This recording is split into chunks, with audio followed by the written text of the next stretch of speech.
Hello, the internet, and welcome to episode 9 of 80-Bit Podsmash, Where Gaming Goes to Grab a Beer. We're your hosts, Penguin and Termite, and this episode is going to be our canoe episode. A canoe? Because it might be a little smaller, and it's thematically appropriate. It's Thanksgiving week. It's Thanksgiving week, and we are planning our episode around that. We are thematically going to be doing a Thanksgiving episode, a Thanksgiving special, a fantastic Thanksgiving special. Two things about this episode that you guys might want to be aware of. One is we're pretty unscripted and off the cuff this time with limited notes, so it's going to hopefully feel a little bit more natural, but maybe we'll ramble and there'll be some awkward pauses and we'll talk about dumb stuff. And second, I don't remember. You see, that's that unscripted. It is that unprepared. It's fine. You know, it's the holiday season. Times are busy. It might be a little shorter than usual. That was the other one. Yes. Hence the canoe. Yeah, hey. And did you want to know the definition of a canoe? Just lay it on me. No, I don't know. But you know what a canoe is. It's of course. It's got two pointy ends and you use paddles with it. Yep. But like a single paddle, not like a rowboat. That's what distinguishes it. And it was used for fishing and hunting and warfare. Yep. Indians.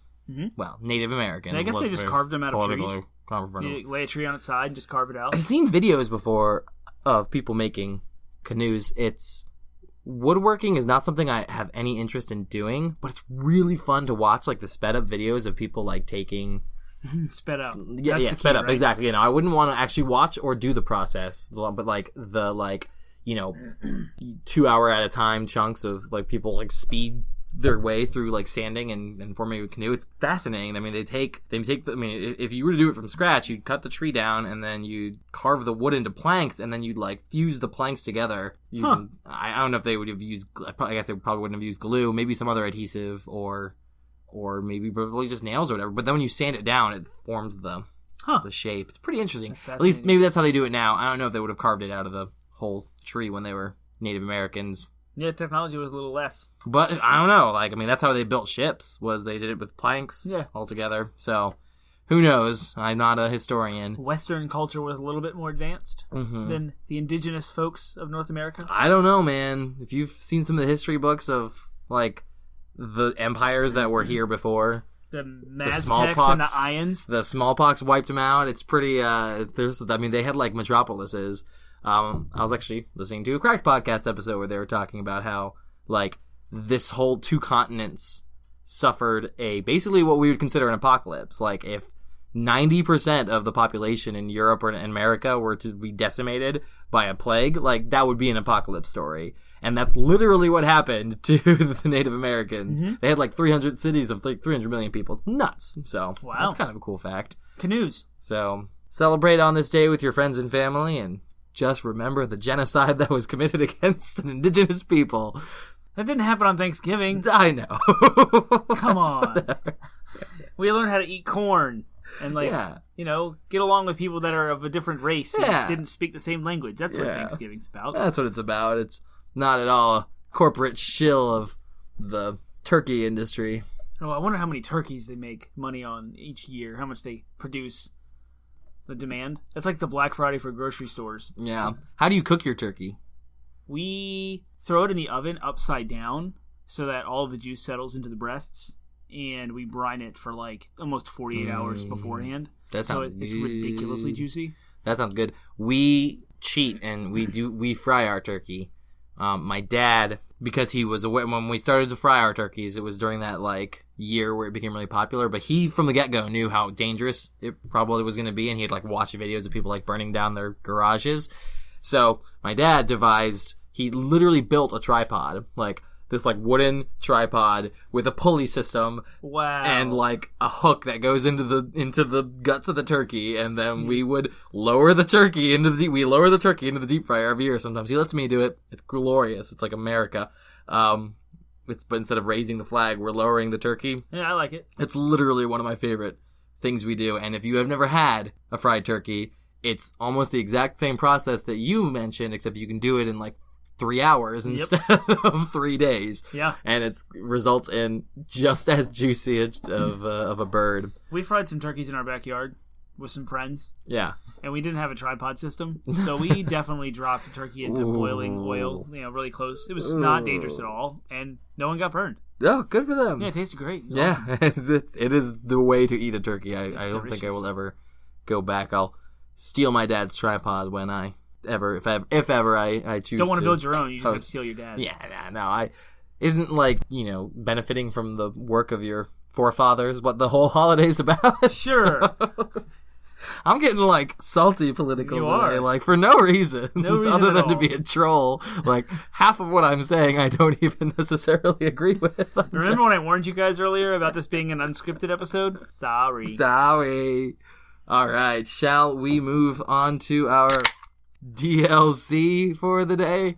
I promise you, I'm gonna probably edit that out because I'm not gonna. It's not gonna sound like an opening beer can. Why not? It's gonna sound like something like, "Oh, we knocked something over. Here, let me cut that." Well, all right, DLC for the day. In honor of the holiday, we're going to do a turkey bowl kind of competition. So, Termite, provide me with 2 characters from pop culture or video game or history if you really wanted to switch it up on me. Oh, history too? Well, Yes. I was like already last had minute. 2 characters on my Okay, brain, all right. so I'm going to go with them. I'm really excited about the Fractured Butt Hole video game, South Park. It's definitely going to be out by the time this airs. I will have hopefully played most of it by the time you'll hear it. I'm really excited about it. It's not out yet. It comes out tomorrow from the day of this recording. And so, one of my characters is Cartman, Okay, Cartman. and the other character is Kirby. Cartman and Kirby. All right. Their turkey bowl competition is going to be a bake-off. Wow. a Kirby bake-off. versus Cartman in a bake-off. 2 insatiable eating machines Yeah. in a bake-off. Yeah. And what's the rules here? What's a turkey bowl? Well, a turkey bowl is actually a football game, but they're not playing football because that'd be stupid. So, I'd rather stick with the theme of eating, especially considering the characters you chose are so thematically perfect for it. Yeah, I didn't even know that was happening. No rules. They can use whatever tools they have at their disposal, including, in Cartman's case, other people. Go. I'm supposed to just talk this through. Talk it through. We're talking through with so, me. We'll talk it through together. All right, Kirby's known for cooking. One of his smash balls on Smash Bros. Is to suck the entire, battleground of everyone into his stew and cook them and throw them off the stage. And he cooks in a lot of old school games as well. Cartman doesn't really cook; he just eats. Yeah, but he has his mom at his disposal. That's true. So Cartman's mom can probably bake amazing stuff. And if he has any tools that he can use at his disposal, there was that one episode where Randy was quite the chef himself for, the Cream Fraiche episode. Creme fraiche? I've not seen that episode. It's a really good one. It's probably one of my favorites. Okay. It's the same episode that Sharon gets a shake weight. Oh gosh, yes, I do remember that. Wow, that was a long time ago. Yeah, that's good. So yeah, they can all cook. I'm thinking it'd be pretty stiff competition. So are we gonna do like Great British Baking Show, like rubric of grading them and how well they do and how well the bake is? Sure, I haven't watched. How good the flavors mesh and yeah, and then we test them based on like time. Because like I'm thinking execution. like okay, Kirby, he could cook really well for the creatures in Dreamland, but am I going to like to eat a stew made out of Bowser and Dr. Mario and Mr. Game & Watch? Like... Cartman will make you eat your parents. That's true, but I think my parents probably taste better than freaking Mr. Game & Watch. Samus. Metal armor, I'm sure tastes amazing. It's so good. Kirby can eat that, but... I don't know. If we're talking about baking, it's a whole different realm than cooking. Baking is very scientific and precise. I guess I said a bake-off, and I meant a cook-off, I suppose. So you're thinking of like... I'm thinking of everything. like a dinner. I'm thinking of like a Thanksgiving dinner. Who could put on a better Thanksgiving dinner? Yeah. I'm going to go with Kirby. I think I might agree with you there, because if we're taking like hospitality into account, then it's not going to be very great from Cartman's side of things. Yep. So. And then if Cartman tries to bring his mom into it, Kirby will just suck her up and steal her power to cook, and he wins. Ooh. Yeah. All right, great. This is a family-friendly podcast. Hey, yeah, it's all I did was a moan of ecstasy. I mean, what's more family friendly than that? Unscripted. Great. Well, let us know, audience participants. Let us know what you think. Do you think Kirby or Cartman from South Park would be a better cooking Thanksgiving. Who would win a cook-off? Who would win a cook-off? Who would host a better Thanksgiving? Cartman or Kirby? Tell us in the comments, or send us a Gmail, or hit us up on Twitter. Tweet us. We have a Reddit subreddit. Social media. That's, as of right now, no one's posted anything on yet. Communicate with us. We want to engage with you guys. Give us your thoughts and your ideas so that we may have more content in the future. I hope that someone's like driving to work this morning. Okay, the work week of Thanksgiving, at least for myself, which is like, I'm a government contractor, so it's the office tied to the government schedule kind of work field. The way the week of Thanksgiving usually feels is the government has tons and tons of leave. That's just how they accrue a lot of leave, and they have like a lot of credit hours and stuff that we don't get those benefits. Mm-hmm. So our customers are the governments. They're gone for most of the whole week of Thanksgiving. And you only have to work 3 days that week because our company gives us Thanksgiving and Black Friday off. Mm-hmm. So it's a 3-day week. So I hope that there's other people out there driving to work on a Monday, drudging the fact that they have to work for 3 days. And they're like, I just want this week to get over with, and that we make them giggle. Yay! I hope you giggle. If we can accomplish one thing, it's to make you giggle. That's right. But take your mind off of the craziness of this world, thinking about Kirby and Cartman cooking, and making yourselves and your families some Thanksgiving dinners. Yep. And hopefully Thanksgiving isn't stressful for folks. Yeah, no, I hope so as well. All right, but let's move into our topic for the day. And that was a good segue, because what's our topic? We're going to be talking about Thanksgiving. All things Thanksgiving, kind of as they relate to video games. So we're going to talk a little bit about some of our Thanksgiving gaming memories. We're going to talk about how we approach gaming on the holidays in general, how we approached it as kids versus how we approach it now. And we're going to talk a little bit about just kind of what we're thankful for, specifically what we're thankful for in the video game worlds. So Cool. Why don't you start us off? Because I think you have a few more gaming memories than I do. Sure. So when I was young, I'm actually really little. We're going to go back that far. That's how far we're going to go back here. We only got video games on my birthday, which is in the summer, and for Christmas, which is after Thanksgiving. So by the time we're at Thanksgiving, I've played through everything I got for my birthday. We regularly rented video games from the video store, which means you have to turn them back in after 1 or 2 nights. Like, you don't get a whole lot of time to play with them. So I don't really have any early, like, retro, crazy old school memories of, like, I shared about earlier in an earlier episode of our podcast. I was like, my grandma on Christmas, the year I got Ocarina of Time. Like, I remember having, like, that memory of her napping, and I was trying to squeeze in as much Zelda as I could. Like, that was a Christmas memory. But we get video games on Christmas. I don't get video games on Thanksgiving. So I don't really have any, like, early childhood memories. We always had the day off, and I used to watch a lot of TV, and they would, like, have movies showing. So I do have memories of, like, watching Back to the Future for the first time on TV, and I fell in love with that movie and the whole franchise, and, like, ever since then it was amazing. But when I got to high school and I started working and I had my own income, then I could buy my own games, and Thanksgiving was always a day off of school and work. So, and I lived at home, so that's when, in 2004, World of Warcraft came out. Good point. I had forgotten about that. I have an amazing, like, it struck me so much fun. Like, it was so good that I had this giant coffee mug of eggnog, and I wasn't old enough to drink, so it was regular just eggnog, which was sweet milk, essentially. It was so good. And I was in sweatpants and a blanket because it was in my parents' basement where the computer was, and that's stereotypical. Anyway, and I just, like, have this awesome, like, house smelled of turkey, and my dad was watching TV or football upstairs on TV, and my brother was playing games in his room. And it sounds like we're all isolated in our own technology now that I'm, like, talking about it. I'm like, that sounds horrible. But when my mom was cooking, it wasn't family time yet. Yeah, it was, like, leading up to it. So, and every family needs, like, your own time too. Like, you come together as a family, but you also have your now you do your thing that's special to you. So I can see that being. And then this is like morning. We always eat, like, Thanksgiving dinner is always at 2. It's not dinner, you know. So this is in the morning. Sure. So I just remember, like, playing World of Warcraft with some friends online. No microphones or headsets, just, like, lost in that world. Yeah, I loved it so much that I almost made it a tradition for myself every year when I would circle, because I played World of Warcraft for years. Oh, yeah. And I wasn't, like, super into the end game, like, grindy stuff, so I was a very casual player. But every year, like, on Thanksgiving Day, I would always make it a point to be like, I'm going to play some World of Warcraft, make sure because they had the in-game events, too. Yep, I don't remember what they are anymore. Yeah. But, yeah, there was always a Christmas one. There was always a Oktoberfest kind of beer related one. Yeah. Nobody plays World of Warcraft consecutively. I don't know a single person who I've played World of Warcraft with who has not shut down their account at least once or twice over the course of. It came out in 2004. It's still going. It's 2017. Yeah, I remember the year it came out. I don't remember anything specifically related to Thanksgiving with it, but I do remember it coming out in November. I remember I had to borrow a friend's account to start. I didn't have my own account, so we would just have to like take turns playing, and so I would call him and be like, "Hey, can I get on?" He'd be like, "Sure, whatever." So that was, and then I didn't actually end up getting my own account until like February of the following year, 2005.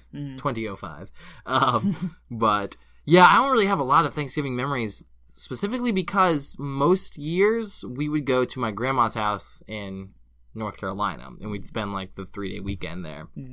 And I don't have any. I wouldn't be able to necessarily bring my consoles, so I wouldn't really have anything to do. So, but I can't. It's not like anything stands out. Like, oh, I remember specifically playing Pokemon Gold. Like, no, I will say some kind of like relatively technologically related memory that has to do with the holiday, specifically the holidays, because the one and only time I ever did anything Black Friday related was a Thanksgiving that we were down in North Carolina. And my dad really wanted to get a TV. Oh, wow. So we stood in line at, I think it was Walmart. I want to say it was Walmart, not Best Buy. So we went, it was nice because the Walmarts were open. They're open 24/7. Yeah. So they're just open. You go in and then you just like we were standing in line in one, like, it was like it wasn't even anywhere near the electronics aisle. It was like, oh, there were cheese poofs. It was somewhere in the food aisle. I remember there being like junk food around me. And I'm standing there in line with my dad, and we're waiting to buy a TV. And I do remember, I'm pretty sure I was reluctant. I didn't really want to go. I wanted to get the TV, but I didn't really want to go. But my dad was like, no, if I have to stand in line, someone's coming with me. My sisters, of course, didn't want to go, so I was like, fine. So, me, some like middle school kid, I was like, yeah. It was fun. Some random North Carolina Walmart, too. So, Wilmington Walmart. So, that's the only thing I can think of, really. That's in November 2006, the Wii came out. The original Wii, the first one. And I had a broken ankle. And that's a whole other story. We can get into that at a different time. But I had a broken ankle, and I remember sitting outside of Walmart in the cold with blankets over my cast and friends bringing me Starbucks. Because I worked at Starbucks, and I had friends that worked at Starbucks. And so it was all free. It wasn't like they did me a huge favor, but they went and got it for me, which was awesome. But it's not like...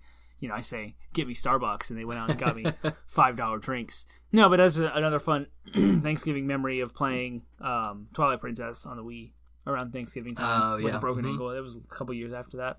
I want to say, when did Gauntlet Legends come out? That, I have no idea. Because I want to say it came out I know it came out close to Christmas, but I'm wondering if it was as early as... For the Nintendo 64? Yeah, the Nintendo 64, because I remember playing the crap out of that game the first year when it came out, and I know it was around Christmas, so I want to say maybe it was a Thanksgiving, maybe it came out on Thanksgiving or near Thanksgiving, and I played it during that holiday too, but it kind of gets muddled with the rest of my Christmas memories because I played it so much. Came out in October of 1998. Oh, there you go. So 98. Sorry, I lied. That was the arcade date. It looks like August 31st. Okay, so it would have been out 99. around. Yeah, okay, so there you go. It would have been out by November. It didn't come out in November, but it would have been out by November. That's probably around the time that me and my friends picked it up and started playing. We'd pick it up from the local equivalent to Blockbuster, and we would play Gauntlet Legends in my neighborhood. I remember that whole... what year was that? 1999. 99, yeah. That sounds about right. So in 99, the holiday season of 99, I do remember playing a lot of Gauntlet Legends with my friends. Kids in the neighborhood. There was this one kid I barely even knew, but he had it. So we'd go over to his place and play Gauntlet Legends. So that's what I can think of. What about how do you approach gaming during the holiday season? All right, so now, since my World of Warcraft and Wii days, after that I used to, whatever fall grindy shooter was out, every fall is when the grindy shooters come out. So I mean, it was Halo 2 after 2004. I was even before then, and then Halo 3, and then Halo Reach. Yeah, so I played some Call of Duty, some Modern Warfare. So whatever time I had on Thanksgiving Day to break away, I got married in 2009, and ever since I got married, it's now we have 2 families to go see on Thanksgiving, and with our families being local, it's not like we have to travel out of town to see them. It's almost always who's coming over or where are we going to have this big giant family get together. And so since 2009 to now, my Thanksgiving gaming has pretty much just fallen off the table. I actually asked my wife earlier today. I was like, "Do you remember me playing any video games on Thanksgiving since we got married?" And she just said, like, "I remember you like dabbling occasionally, like you just like play something, but not any like groundbreaking memories or anything special." So when you're a kid and you live at home and you see your family every single day, so my extended family, my grandparents were hours away, and so we would go see them on the off weekends, either before or after Thanksgiving, and we would just have Thanksgiving as a family of 4, my brother, my mom, and dad. And so we didn't really travel, and I had plenty of time to play video games. So as a kid, every single year, I was watching TV, watching movies, and playing video games all day long. We'd have dinner, we'd hang out as a family, do something fun, and then for the evening, I'd go back to gaming. Mm-hmm. Since I've got married, nope, no more games. It's all family. It's like we have to drive somewhere and hang out all day. I'm not complaining. This is awesome. I love family. I love hanging out with everyone.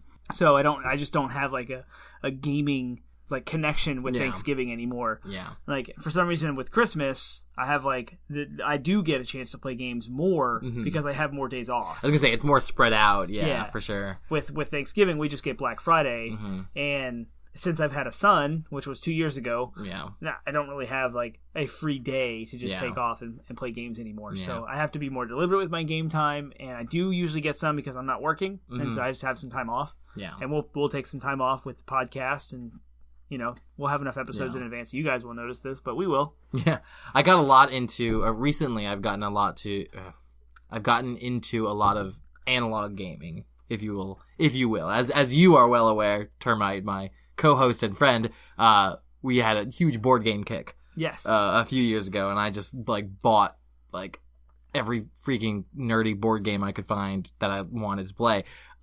So I find that nowadays a lot of my gaming that happens over the holidays, and specifically Thanksgiving and Christmas, is board games. Usually, and that's like the acceptable gaming that can happen. Yeah. You know what I mean? Because it's a family thing. You sit down and you're playing a game together. And what I found is, in most cases, the game can be as nerdy as I want it to be. You know what I mean? Like, no more is it like, oh, my sisters won't play video games with me because they're nerdy and dorky, but like, I can pick the nerdiest and dorkiest board game to play with them. And they'll play with you. And they'll play with me, and my mom will play it with me, and sometimes we can convince my dad to play it with me, and my wife will play it with me. As you know, that's become like a lot of my, if you will, gaming memories around holidays really have shifted into board games and card games. I think that's really good. I think that if any of our listeners are our age or not even, or close to our age and are like, man, I want to do something fun game related with family members. If you haven't discovered the awesomeness that board games are, board/card games, I promise, go pick up a copy of Munchkin. Listen to me, you'll love it. Munchkin is awesome. If you like video games, if you like competitive games, and you want to play something with your family and get them into it, like, go pick up Munchkin. You'll love it. Munchkin has like a 45 to an hour and a half kind of play time. Yes, depending on how cutthroat the game gets, can go longer, of course. But if you're looking for something like Munchkin but faster, Bears vs. Babies, produced by the guys who did the Oatmeal comics online. That's my recommendation. Yeah, so that's kind of replaced. That's kind of been the new way of gaming over Thanksgiving that I really like. are so burpy. I know. What is going on? Like we drink beers while we're recording every episode. We're on 9. Like we've recorded so much and we've never been so gassy. What is going on? I don't know. It must be the time of year. Yeah, cool. So why don't we transition to the last thing we want to talk about? We wanted to talk a little bit about what we're thankful for in the gaming world. So I'll start. I'll say that I'm super thankful for the Nintendo Switch. You kind of took mine, but maybe not. I'm really excited to be getting into have a portable console to play again. It is definitely what I want. Okay, cool. I really dropped out of handheld gaming. I haven't had a handheld console since my Game Boy Advance. I had a special edition NES, the NES coloration of the Game Boy Advance SP. You still have it, right? I do still have it. Nintendo, not Super Nintendo. Not Super Nintendo. Yes, yeah, not Super Nintendo. The NES, like the NES coloration of the controllers. That's what the thing is. It's a really cool, really awesome little piece of technology. I'm keeping it. I thought about selling it a while back, but I decided to keep it. Yeah, I want to keep it because it's fun. But yeah, I haven't really been into portable handheld gaming. Even mobile gaming, I got into it a little bit when it first was around with things like Angry Birds and stuff like that, but the novelty of those kind of games wore off on me, and I prefer my AAA titles. So being able to play like a AAA title game with not that different graphics, Breath of the Wild, Splatoon, ARMS, like, I've been loving my Switch. I will find myself bringing it to work sometimes, and when it gets slow, when the calls get slow, I'll sit there and... I was playing Master Mode this morning, the Trials. I was doing the Master Sword Trials. Oh, God. Master Mode. It was very hard. Yeah. I only got through, like, 4 floors. Yeah. I was like, nah. So I'm like, I need to get some more hearts. So, yeah, I'm really thankful that the Nintendo decided to release the Switch. When I first heard that it was going to be a hybrid console, I was a little bit... discouraged? Yeah, I was a little bit disillusioned. But... since I actually have one now, I'm loving it. I think it's awesome. It's not that cumbersome to carry around. As long as you have a carrying case, I feel super comfortable carrying it around. I usually have a backpack with me anyways, so sure, it can't fit in my pocket, but I don't care. Like, it's awesome. I'm really excited about future releases for it. I want to see more games for it. You know what I mean? Like, I'd love to be playing. Yeah, because it's around Halloween now, so I picked up Until Dawn this week and played through like an hour of it last night. I'm like, man, this would be so much more fun to play on my Switch. It's actually becoming a trope. Like, this would be, I want this on the Switch. On the Switch? Like, why isn't this on the Switch? With every new title, like, everyone wants all of their games on the Switch. Exactly, because it's so much fun to just, I can dock it and play it on the big screen when I want that experience. But I can also take it with me to go. Like, speaking of like how the holidays are changing, I will say I've been able to play more video games over Thanksgiving since I was able to afford a laptop in my adult age. And the Switch is like that times 10. I'll be able to play my Switch this Thanksgiving, and this is the first Thanksgiving that I'll have that console to play over the holidays, and I will be playing the crap out of Mario. I can't wait. So it'll be out by the time this comes out. Oh, for sure. So, we'll probably already be done with it by the time this comes out. We'll see. Apparently it has almost as much Korok seeds of moons. Oh, wow. Yeah. Ooh. Yeah, it's going to be a lot. That's nuts. So, yeah, that's my first, what I'm thankful for. Go ahead. So, in the same vein, it's no secret that I'm a Super Nintendo fanboy. I am very thankful that Nintendo is actually listening to their fans. They are acknowledging the fact that the Wii U was not what everyone wanted. Mm-hmm. The Wii U has some awesome video games. There's some great games, but they had no third-party support. Now we have Doom coming out this month, November 10th. Actually, that'll be out by the time this podcast. So we'll have Doom and Skyrim, and it's an indie machine now. We have Stardew Valley, like big, popular Axiom Verge, like big indie games are coming out on the Switch. So I'm thankful that Nintendo is listening to their fans and catering to them and coming out with... when the Switch came out in March, they had a new Nintendo game slated every month for the rest of the year. Wow. April, May, June, July, August, September, October, and November. They did. And Xenoblade Chronicles 2, it'll be the next one coming out. That's after Mario. Mm-hmm. And it's like, with Zelda and Mario, those two games are already in the conversation for Game of the Year. Like, they've revamped. They went back and listened to the fans for the Mario Odyssey is the spiritual successor to Galaxy. And so Galaxy is kind of the Mario 64, Mario Sunshine, Mario Galaxy thread of Mario games, not the side-scroll 2D ones and not the 3D world that started on 3DS. So, like, I'm thankful that Nintendo is listening. Metroid Prime 4 is coming. Everyone lost their minds when Metroid Prime 4 was announced. They're making a proper core Pokemon game for the Switch. Mm-hmm. They're making a Yoshi game and a Kirby game, so the content is coming. 2018 and 19 are going to be crazy. Mm-hmm. And, like, you just see this resurgence in Nintendo. It's like, we are listening to your fans. Yeah. And to not beat this dead horse of these classic consoles, like I always talk, I'm gassy. Excuse me, I can't even talk. Yeah. How dare you expel bodily functions and I'm so on gassy. The podcast. So, like, to bring up the classic consoles again, and I'm starting to speed up. I'm getting passionate. I'm sorry. Mm-hmm. I love Nintendo. So the classic consoles, the NES Classic was the biggest. If you just go up to any person on the street who knows about Nintendo and you say, what do you think about the NES Classic? The first thing out of their mouth is going to be, I wish I could have got one. Nintendo hears you, and they're coming out summer of 2018. It's coming. Like, everyone was like, I wish I could get an SNES Classic, a Super Nintendo one. Nintendo listened, and they produced more on launch day than they did the entire line of Nintendo Classics, which was over months. And they extended the production of these consoles into 2018. So, like, I'm super, super excited and love what Nintendo's doing.